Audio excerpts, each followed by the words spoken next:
वो तस्वीरें जिन्हें देखकर पूरा देश हैरान है। कानपुर में इनकम टैक्स ने एक रेड मारी और रेड में इतने नोट मिले कि गिनने के लिए आदमी और मशीनें कम पड़ गई। इधर छापा पड़ा, उधर शुरू हो गई पॉलिटिकल बयानबाजी। आखिर कौन था इनकम टैक्स का यह हाई प्रोफाइल टारगेट और क्यों इसे यूपी की राजनीति से जोड़ा जा रहा है, और क्या कुछ मिला इस छापे में? देखिए कट टू कट की ये ग्राउंड रिपोर्ट।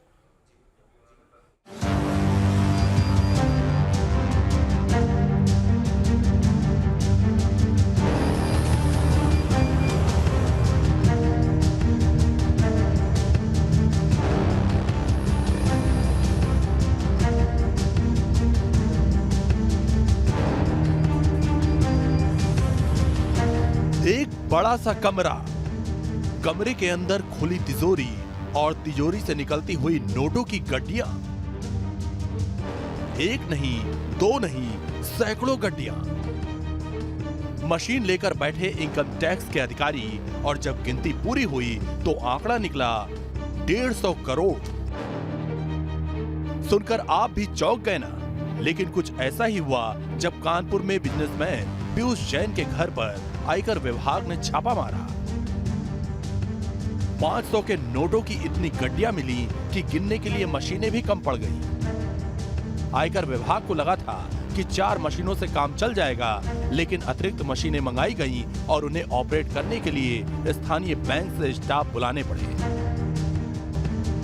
अब आप सोच रहे होंगे कि एक इनकम टैक्स की रेड ही तो है, इसमें ऐसा क्या कि ये नेशनल मीडिया की हेडलाइन बन गई? तो जवाब मिला है समाजवादी इत्र की खुशबू में। तस्वीरें आपको याद होंगी, यूपी चुनाव में प्रचार के दौरान अखिलेश यादव ने एक परफ्यूम लॉन्च किया था जिसे नाम दिया गया था समाजवादी इत्र। जो महकते हुए जाएंगे उन्हें समाजवादी पार्टी और समाजवादी विचारधारा याद दिलाते हुए जाएंगे। इसी समाजवादी इत्र से जुड़ा है इस इनकम टैक्स रेड का कनेक्शन। आरोपों के मुताबिक इस समाजवादी इत्र बनाया था आरोपी पीयूष जैन की कंपनी ने। आरोप लगे कि पीयूष जैन का संबंध समाजवादी पार्टी के एक एमएलसी से है और इसी एमएलसी के जरिए पीयूष जैन का इत्र का खेल अखिलेश यादव तक पहुंचा।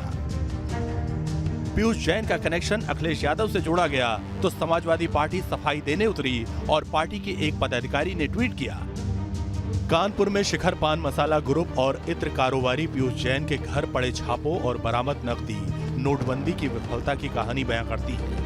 सपा एमएलसी पम्मी जैन और पीयूष जैन का कोई संबंध नहीं है। समाजवादी पार्टी ने इस तरह सफाई देकर खुद को पाक साफ दिखाने की कोशिश की, लेकिन बीजेपी को एक बड़ा मौका मिल चुका था। तीखे बयान दिए गए और अखिलेश यादव को निशाने पर लिया गया। ईमानदारों से बैर नहीं, चोरों की खैर नहीं। चोरी करने वाला देश के संसाधनों को लूटता है, कोई भी हो। और हमारा लगातार प्रयास है कि देश में लोग जो काम करते हैं उनके लिए ईज ऑफ डूइंग बिजनेस हो, ईज ऑफ कंप्लायंस हो, वो हमने सब करके दिया ताकि उस दिशा में लगातार लाभ भी मिले।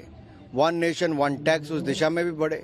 लेकिन अगर कुछ लोग आज भी कर चोरी करते हैं तो देश का और गरीब का हक छीनते हैं, इसलिए उनके खिलाफ अगर कार्रवाई की है तो उचित है।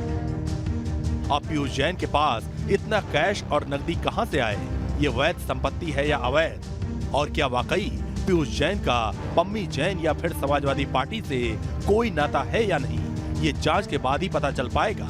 लेकिन जब तक जांच रिपोर्ट नहीं आएगी तब तक 150 करोड़ का ये कांड बीजेपी और समाजवादी पार्टी के बीच जुबानी जंग की वजह बना रहेगा। इत्र कारोबारी पीयूष जैन के घर पर ये देखिए, कुछ अभी जीएसटी के जो अधिकारी हैं वो यहाँ पर पहुँचे हुए हैं।